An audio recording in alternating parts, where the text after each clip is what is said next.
শিক্ষার্থীরা নিজ মতে ভোট দিতে পারতেছে কিনা তার চেয়ে বড় কোশ্চেনের জায়গা যেটা হচ্ছে, আমরা একদম শুরুর দিক থেকে আশঙ্কার কথা জানাই আসছি যে আমাদের ভোট কেন্দ্র বাড়াইতে হবে। আমাদের 39,775 জন ভোটার, এর বিপরীতে আমাদের যে ভোট কেন্দ্রের সংখ্যা, বুথের সংখ্যা তা অত্যন্ত অপ্রতুল।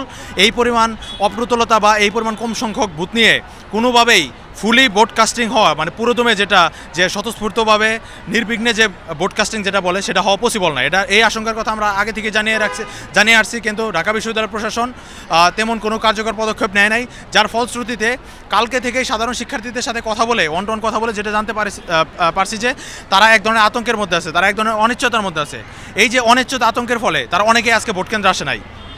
এর ফলশ্রুতিতে দেখা গেছে যে দলীয় ভোটার যারা আছে, বিশেষ করে শিবির সমর্থিত প্যানেল, তাদের ভোটাররা আমরা সরেজমিনে দেখছি যে সকাল একদম ভোর 5টা থেকে 6টা থেকে লাইনে দাঁড়াইছে।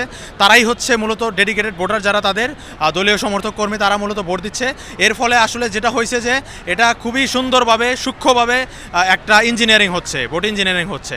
এখন দেখা যাবে যে আমরা আশঙ্কা করছি 20,000 ভোটার টোটাল কাউন্ট হবে না, এবং এই ইঞ্জিনিয়ারিং করেই তাদেরকে জিতিয়ে দেওয়ার জন্য সব মেকানিজম করা হচ্ছে। এটা আমি মনে করি যে ঢাকা বিশ্ববিদ্যালয়ের সাধারণ শিক্ষার্থী এতদিনের আশা আকাঙ্ক্ষা, দীর্ঘ 28 বছর পর আমরা 2019 সালে যে ডাকসু পেয়েছিলাম, আর তারও 6 বছর পর 2025 সালে যে ডাকসু, যে পরিমাণ উৎসাহ উদ্দীপনা সাধারণ মানুষের মাঝে বা সাধারণ শিক্ষার্থীদের মাঝে আপনি দেখতে পারতেছেন, সেটার সাথে স্পষ্ট প্রতারণা, সাধারণ শিক্ষার্থীদের বিশ্বাসের সাথে প্রতারণা করা হচ্ছে। আপনি 2019-এর ডাকসু আর এই 2025-এর ডাকসু কি সেম নাকি তার থেকে ভিন্ন? আমি মনে করি আমি 2019 সালে তো নিজে ভোট দিতে পারি নাই, কিন্তু আমি ক্যাম্পাসে উপস্থিত ছিলাম, আমি তখন ক্যাম্পাসে অ্যাক্টিভিজম করতাম। কিন্তু এইবার আমি নিজে একজন প্রার্থী, এবং এই দীর্ঘ সময় ধরে যে ক্যাম্পাসে যে ধরনের অ্যাক্টিভিজম করে আসছি, যার ফলে সেম বলতে গেলে দুইটা আসলে সেম, কিন্তু দুইটা ভিন্ন আঙ্গিকে। 2019 সালে যেটা ছিল যে প্রশাসন তখন ছাত্রলীগকে জিতে আনার জন্য সব ধরনের মেকানিজম বন্দোবস্ত করে রাখছিল। এইবার দেখা গেছে যে বিশেষ একটা দল, আমি যেটা বলছি যে সাদেক কায়েমদের যে প্যানেল, তাদেরকে জিতে আনার জন্য সব ধরনের বন্দোবস্ত বর্তমান প্রশাসন করে রাখছে। সকাল থেকে আপনি প্রত্যেকটি ভোট কেন্দ্রে ঘুরেছিলেন, কেমন দেখলেন ভোট কেন্দ্রের পরিস্থিতি?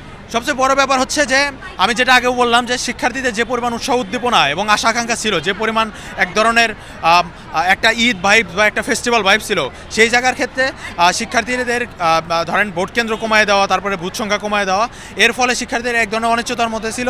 যদিও শিক্ষার্থীরা ভোট কেন্দ্রে আসছে, কিন্তু পুরোদমে সব শিক্ষার্থীরা যারা ক্যাম্পাসের বাইরে আছে বা দূর দূরান্তে আছে, তারা সবাই ভোট কেন্দ্রে আসে নাই। এর ফলে যেটা হচ্ছে যে আমি মনে করি সেটা হচ্ছে শিক্ষার্থীদের যে এই উদ্দীপনা একটা স্বতঃস্ফূর্ততার সাথে প্রতারণা।